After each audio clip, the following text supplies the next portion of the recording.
Assalamualaikum warahmatullahi wabarakatuh. Salam sejahtera untuk kita semua. Senang sekali di hari yang cerah ini saya bisa mendapat kesempatan kembali untuk bisa mencurahkan segala unek-unek, segala perasaan, segala kebimbangan, segala asa yang ada di dalam hati ini sudah lama terpendam di dalam kalbu sanubari, sehingga bisa dilepaskan lagi, diungkapkan lagi kepada para pendengar Bhakti Lovers yang setia. Nah, ini apa kabar Bhakti Lovers dimanapun kalian berada? Semoga dimanapun kalian berada, semoga senantiasa diberikan rahmat dan kesehatan oleh Allah Subhanahu wa Ta'ala. Amin. Nah, jadi baiklah, unek-unek saya kali ini adalah mengenai integrasi nasional. Nah, seperti kata bijak mengatakan bahwa tak kenal maka ta'aruf. Oleh sebab itu, di permulaan kita kenalan dulu dengan apa itu integrasi nasional. Jadi, makanan apa sih ini integrasi nasional, atau apa sih ini integrasi nasional? Nah, kita cari dulu definisi dari integrasi nasional. Ini ada dua kata, yaitu integrasi dan nasional. Yang pertama, menurut Oxford Learner Dictionary, integrasi atau integration merupakan the act or process of combining two or more things so that they work together. Jadi integrasi merupakan suatu upaya maupun suatu usaha atau suatu proses mengkombinasikan dua atau lebih hal-hal sehingga hal-hal tersebut bisa saling bekerja sama. Itulah integrasi. Jadi disatukan agar hal-hal yang berbeda tersebut bisa saling bekerja sama. Menurut beberapa pakar juga memberikan definisi mengenai integrasi nasional. Ini ada Safruddin Bahar menyatakan bahwa integrasi nasional adalah upaya menyatukan seluruh unsur suatu bangsa dengan pemerintah dan wilayahnya. Nah, kita ketahui bahwa ada beberapa unsur pembentuk negara, yaitu yang pertama adalah adanya rakyat, kemudian ada wilayah, dan yang ketiga ada pemerintahan yang berdaulat.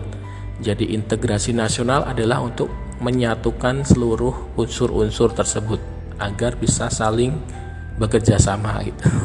Menurut Safruddin Bahar. Kemudian ada juga ahli atau pakar yang lain. Ini menurut Riza Nur Afani mendefinisikan integrasi nasional merupakan pembentukan suatu identitas nasional dan penyatuan berbagai kelompok sosial, budaya ke dalam suatu kesatuan wilayah. Nah, jadi pembentukan suatu identitas nasional, kita sudah membahas identitas nasional di unek-unek saya yang episode yang lalu. Ini belum tamat, ternyata masih melanjutkan lagi berhubungan dengan yang kemarin yang saat ini kita bahas, yaitu penyatuan berbagai kelompok sosial dan budaya. Jadi meskipun ada banyak etnis sosial dan etnis budaya, kemudian disatukan ke dalam satu wilayah untuk membentuk satu identitas nasional yang sama. Itulah integrasi nasional menurut Riza Nur Arfani. Kemudian ada pakar yang lain lagi, Ramlan Subakti menyatakan bahwa integrasi nasional adalah suatu proses penyatuan berbagai kelompok sosial, budaya dalam suatu kesatuan wilayah dan dalam suatu identitas nasional. Ini jadi mirip dengan pendapat dari Riza Nur Arfani tadi. Jadi adalah penyatuan dari berbagai perbedaan yang dibedakan karena wilayah, karena adanya beda sosial, ada bedanya budaya, perbedaan etnis, kemudian disatukan ke dalam satu wilayah dan satu pemerintahan, kemudian dibentuk satu identitas nasional yang sama. Jadi itulah integrasi nasional yang akan kita bahas di kesempatan hari ini. Ya, jadi sudah kenal ya apa itu integrasi nasional. Jadi sudah tidak ada lagi salah kaprah nanti dikiranya integrasi nasional adalah suatu penyatuan dua insan manusia yang saling menyayangi, saling merasa memiliki, kemudian disatukan ke dalam ikatan pernikahan. Nah, itu mungkin juga integrasi, tapi bukan integrasi yang kita bahas saat ini ya, Bakti Lovers. Kalau integrasi yang semacam itu saya juga mau, ini karena saya juga belum menemukan integrasi saya ini, tapi kita tidak membahas penyatuan dua individu tersebut, kita membahas tentang integrasi nasional. Baiklah, ada ahli lagi agar kita lebih kenal lagi apa itu integrasi nasional menurut pakar, yaitu bernama Sona Kurana. Ini merupakan pakar yang berasal dari India, menyatakan bahwa integrasi nasional atau national integration adalah the awareness of a common identity amongst the citizens of a country. It means that though we belong to different castes, religions, and regions and speak different languages, we recognize the fact that we are all one. Jadi menurut Sona Kurana ini, national integration atau integrasi nasional merupakan suatu kesadaran tentang common identity atau identitas bersama amongst the citizen, di setiap warga negara di sebuah bangsa.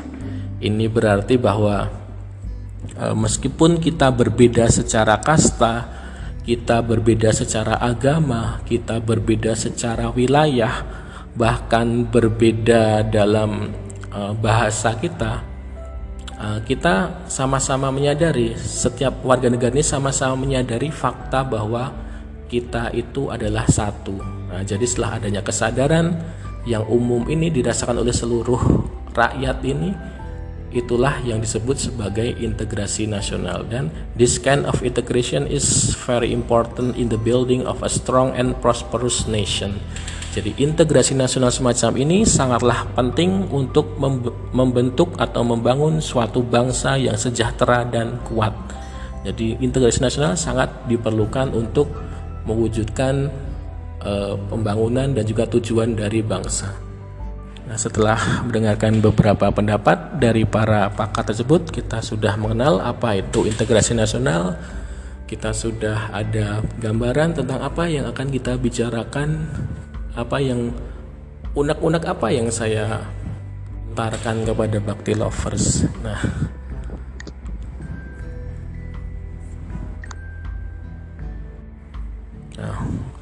kita lanjutkan. Karena sudah kita mengetahui apa definisi integrasi nasional, kita lanjut kepada macam-macam integrasi. Jadi ini ada pakar bernama Myron Weiner menyatakan ada beberapa jenis integrasi. Yang pertama adalah integrasi bangsa. Integrasi bangsa adalah the process of bringing together culturally and socially discrete groups into a single territorial unit and the establishment of a national identity. Jadi ini hampir sama dengan pendapat pakar tadi, bahwa integrasi bangsa adalah suatu proses untuk menyatukan grup-grup yang berbeda secara budaya dan secara sosial ke dalam satu teritorial atau satu wilayah, dan juga untuk membentuk suatu identitas nasional. Jadi integrasi bangsa sama dengan yang diutarakan oleh pakar-pakar yang tadi tersebut. Kalau kita contohkan, integrasi bangsa adalah ya negara Indonesia ini. Bangsa Indonesia ini terdiri dari berbagai suku, berbagai budaya, berbagai agama, berbagai wilayah, kemudian bisa diintegrasikan dalam satu wilayah, menjadi satu wilayah dari Sabang sampai Merauke, dan juga membentuk satu identitas nasional yang sama, yaitu apa? Yaitu identitas sebagai warga negara Indonesia. Jadi kita adalah melakukan integrasi secara bangsa, integrasi bangsa. Jadi itulah contoh dari integrasi bangsa. Yang kedua adalah integrasi wilayah. Integrasi wilayah adalah the problem of establishing national central authority over subordinate political units or regions which may or may not coincide with distinct cultural or social groups. Jadi integrasi wilayah ini akan merujuk pada masalah pembentukan wewenang kekuasaan antara pusat terhadap unit-unit sosial yang lebih kecil di bawahnya yang beranggotakan kelompok-kelompok sosial budaya masyarakat tertentu itu. Jadi kalau kita contohkan integrasi wilayah ini misalnya pada event deklarasi Juanda pada tanggal 13 Desember 1957. Pada deklarasi tersebut bangsa Indonesia menyatakan kepada bangsa dunia, kepada masyarakat internasional bahwa laut teritorial Indonesia adalah seluas 12 mil diukur dari garis pantai pulau-pulau terluar Indonesia. Dengan adanya deklarasi Juanda ini, maka seluruh kepulauan Indonesia, seluruh wilayah NKRI dari Sabang sampai Merauke menjadi bersatu secara wilayah. Karena tidak ada laut bebas, tidak ada laut lepas di dalam wilayah NKRI. Jadi kita bersatu secara wilayah. Deklarasi Juanda tahun 57 ini nantinya juga akhirnya diakui pada sidang PBB, yaitu melalui United Nations Convention on the Law of the Sea atau UNCLOS tahun 1982 dan mengakui bangsa Indonesia sebagai archipelagic state atau negara kepulauan. Jadi itulah contoh mudahnya integrasi wilayah. Yang ketiga adalah integrasi nilai. Integrasi nilai adalah the process in evolving a minimum value consensus necessary to maintain a social order. Jadi merupakan proses atau merujuk pada adanya konsensus atau kesepakatan terhadap nilai-nilai minimum yang perlu dijaga untuk memelihara tertib sosial. Jadi ini kita contohkan saja, misalnya orang Kenduri misalnya. Itu kan orang-orang berkumpul karena adanya suatu nilai yang dijunjung dan harus dijaga agar bisa memelihara tertib sosial, yaitu nilai-nilai kebersamaan, nilai-nilai saling tolong-menolong, nilai-nilai bermusyawarah, nilai-nilai sosial. Jadi nilai-nilai kita kan sangat berbeda dengan nilai-nilai barat yang individualis gitu. Jadi kita lebih menjunjung nilai sosialisme, kita lebih menjunjung nilai-nilai kemasyarakatan, nilai sosial. Kita melakukan kenduri hajatan jika ada orang yang sedang hajatan atau yang sedang ada pernikahan atau ada khitanan atau ada yang meninggal, itu karena kita berkumpul karena ada nilai-nilai yang kita jaga. Jadilah contoh dari integrasi nilai. Yang keempat adalah integrasi elit massa, yaitu merupakan the problem of linking government with the governed. Jadi integrasi elit massa ini berhubungan dengan menghubungkan antara pemerintah dengan yang diperintah. Jadi agar bisa mengeliminasi atau menghilangkan perbedaan-perbedaan aspirasi dari daerah agar bersatu dengan pemerintahan di pusat gitu.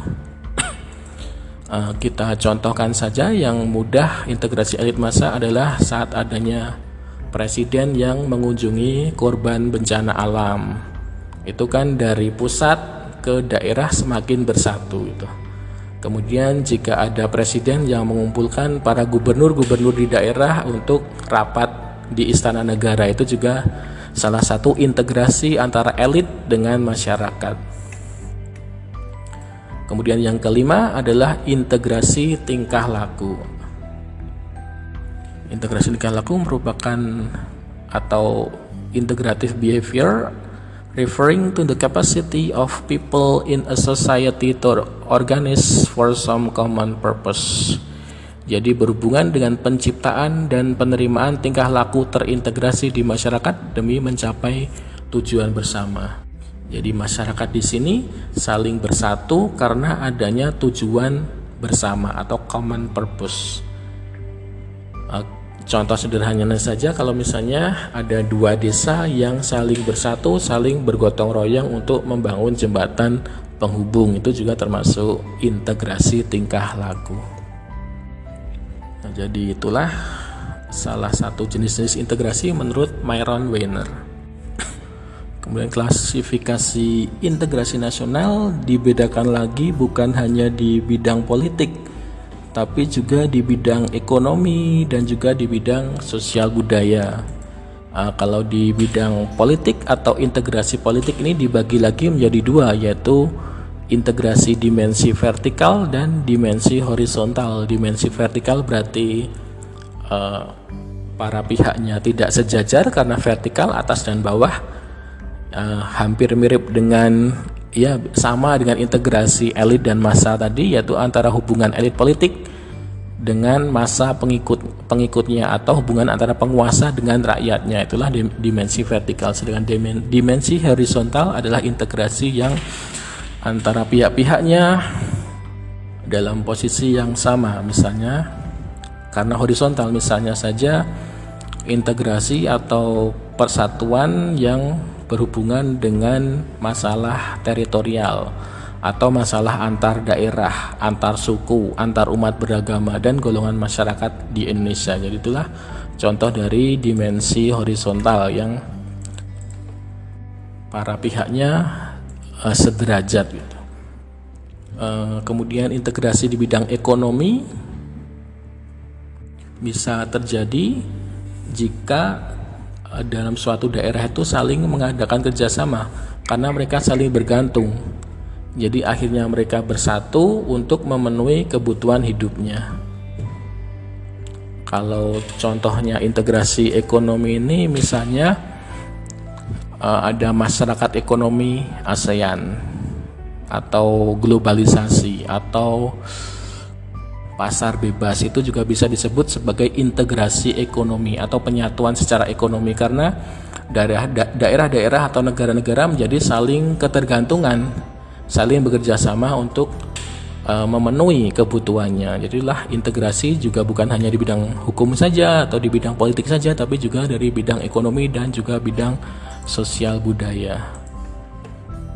Jadi kita sudah mengenal integrasi nasional melalui definisi, kemudian jenis-jenisnya juga sudah. Kita lanjutkan mengenai kenapa sih kok integrasi nasional itu penting kita bicarakan. Nah, jadi bahwa seluruh bangsa, seluruh negara-negara di dunia ini mempunyai masalah yaitu masalah mengenai bagaimana menyatukan keanekaragaman orang-orang yang ada di dalamnya agar mereka mempunyai rasa persatuan, kehendak untuk bersatu dan secara bersama bersedia membangun bangsa tersebut. Jadi bisa dibilang integrasi nasional merupakan masalah yang ingin diatasi oleh setiap negara yang ada di dunia ini. Seluruh negara di dunia ini memang berusaha agar unsur-unsur bangsanya ini bisa bersatu. Kenapa? Nah, untuk bisa menjawab pertanyaan ini mungkin kita harus merenungkan dulu keadaan yang bagaimana yang bisa terjadi pada negara yang mengalami disintegrasi. Jadi disintegrasi itu adalah kebalikan dari integrasi, yaitu keadaan yang terpecah belah. Keadaan yang terpecah belah, tidak bersatu padu, hilangnya keutuhan ataupun persatuan, itulah disintegrasi. Nah, mungkin kita contohkan saja pada negara-negara yang mengalami perang saudara. Kita bisa melihat keadaan-keadaan yang terjadi di benua Afrika. Jadi di benua Afrika itu mereka bukan hanya dibedakan secara melihat di negara-negara Afrika, mereka mempunyai banyak kekayaan alam, mempunyai banyak minyak, banyak emas, banyak intan. Namun sayangnya mereka tidak pernah merasakan kedamaian. Ada banyak pemberontakan misalnya di negara Nigeria, di negara Sudan itu mereka banyak sumber daya alamnya, tapi termasuk ke dalam negara yang miskin dengan penduduk yang miskin. Itu kan sebuah ironi karena mereka tidak mempunyai persatuan dalam penduduknya. Terjadi banyak pemberontakan, saling berperang antara rakyat dengan kepala negaranya, dengan pemerintahnya, sibuk untuk menimbun kekayaannya sendiri. Kalau kita lihat di berita kan selalu pasti ada serangan-serangan dari para pemberontak itu, baik serangan ke gereja, serangan ke masjid, serangan ke mana-mana, ya kan. Mereka melakukan genosida di mana-mana. Mereka melakukan pembunuhan, pembantaian, pemerkosaan terhadap warga-warga di sana karena keadaan mereka sudah terpecah belah, sudah sangat terpecah karena banyaknya perbedaan tadi, perbedaan etnis, perbedaan suku. Kita tidak perlu bertanya lagi bagaimana keadaan penduduknya di sana, pastinya akan sangat menderita. Boro-boro bisa mengenyam pendidikan yang baik, untuk makan saja bakalan kesulitan. Boro-boro untuk bisa makan agar bisa tetap hidup di kemudian hari saja mereka was-was, karena selalu ada berita-berita penyerangan, berita-berita pemboman, berita-berita penyerangan seperti itu. Jadi itulah yang terjadi jika suatu negara itu sudah mengalami disintegrasi, mengalami peperangan di dalam negerinya karena adanya civil war atau perang bersaudara. Contoh yang lain saja, negara yang mengalami perpecahan di masa pembentukannya, di masa lahirnya, tapi sudah mengalami perpecahan ini di negara Sri Lanka. Di Sri Lanka itu terdapat dua etnis, yaitu etnis Sinhala yang asli Sri Lanka dengan etnis Tamil yang bukan pendatang dari India. Etnis Sinhala itu mempunyai bahasa Sinhalese dan agamanya Theravada Buddha, sedangkan Tamils menggunakan bahasa Tamil dan agamanya beragama Hindu. Jadi saat pembentukan negara Sri Lanka itu mereka tidak terjadi kesepakatan atau integrasi mengenai identitas nasionalnya. Jadi etnis Sinhala ini ingin agar negara Sri Lanka nantinya akan beragama Buddha dan menggunakan bahasa nasionalnya adalah bahasa Sinhalese. Sedangkan dari etnis Tamil ini tidak setuju. Mereka ingin bahwa Sri Lanka yang negara merdeka, yang baru merdeka nanti akan menggunakan bahasa Tamil dan agamanya Hindu. Karena tidak terjadi kesepahaman sehingga kedua etnis tersebut saling berperang gitu. Jadi Sri Lanka ini mengalami disintegrasi bahkan saat dia sedang berdiri menjadi negara. Setelah terjadi banyak perang Elam pertama pada tahun 1976, perang Elam kedua, perang Elam ketiga sampai tahun 2002 ini, akhirnya pemberontak yang dinamai Macan Tamil ini kalah dengan pemerintah Sri Lanka. Baru akhirnya bisa mulai adanya integrasi di Sri Lanka. Jadi kita patut bersyukur dahulu saat bangsa Indonesia merdeka, para founding fathers kita saling berlapang dada untuk tidak ngotot memaksakan kehendak agar budaya mereka dijadikan identitas nasional. Jadi untungnya saja bangsa Indonesia dulu bersepakat bahwa Pancasila adalah dasar negara, bahwa bahasa Indonesia adalah bahasa persatuan kita.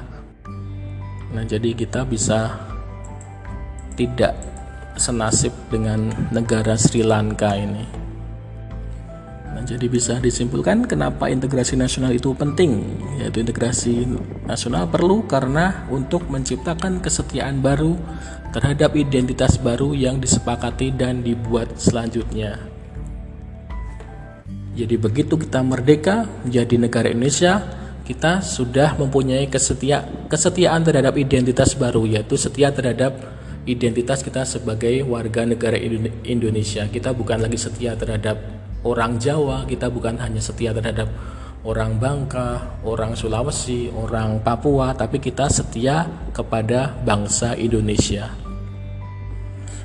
Selain itu, integrasi nasional juga sangat diperlukan oleh, saya ulangi, integrasi nasional sangat dibutuhkan oleh suatu bangsa agar bangsa tersebut bisa mencapai tujuan negaranya. Kenapa? Karena suatu pemerintah hanya akan mampu memenuhi tujuan negaranya, yaitu masyarakat yang adil dan makmur, jika terdapat persatuan dari setiap potensi masyarakat. Jadi setiap potensi masyarakat itu mau bersatu dan bekerja bersama untuk mencapai masyarakat yang adil dan makmur itu. Potensi masyarakat baik itu dari kalangan pebisnis, dari kalangan petani, dari kalangan pendidik, kalangan peneliti, itu semua saling bersatu, mau digerakkan dan mau diarahkan oleh pemerintah agar bisa mencapai masyarakat yang adil dan makmur secara merata. Demikian. Jadi itulah pentingnya integrasi nasional. Semoga bangsa kita akan selalu bersatu, selalu berintegrasi. Jangan sampai ada keinginan untuk memisahkan diri dari NKRI, jangan sampai ada upaya-upaya untuk mengadu domba, jangan sampai ada diskriminasi terhadap suatu daerah. Hal ini agar kita jangan sampai terpecah belah, jangan sampai kita terkena disintegrasi. Bentuk dari disintegrasi bisa berupa pertentangan fisik, bisa berupa perkelahian, bisa berupa tawuran, kerusuhan. Kalau skalanya lebih meningkat lagi, tentu saja menjadi revolusi, bahkan perang. Jangan sampai kita mencapai disintegrasi tersebut. Pokoknya yang pisah-pisah itu kan selalu sedih. Kita sudah punya pacar, sudah sayang-sayangnya jadi pisah. Itu kan akan sedih banget, akan sangat hancur banget hati kita. Nah, jadi jangan sampai kita terintegrasi. Baik Bakti Lovers, ini sudah hampir 30 menit kurang, dan kalau ada kesalahan kata saya mengucapkan mohon maaf. Ini versi 1, untuk selanjutnya akan saya tambah lagi. Tapi untuk sekarang mungkin ya sampai cukup di sini dulu unek-unek dan asa dari saya. Terima kasih untuk kesetiaannya. Sampai jumpa di episode mendatang. Wassalamualaikum warahmatullahi wabarakatuh. Terima kasih.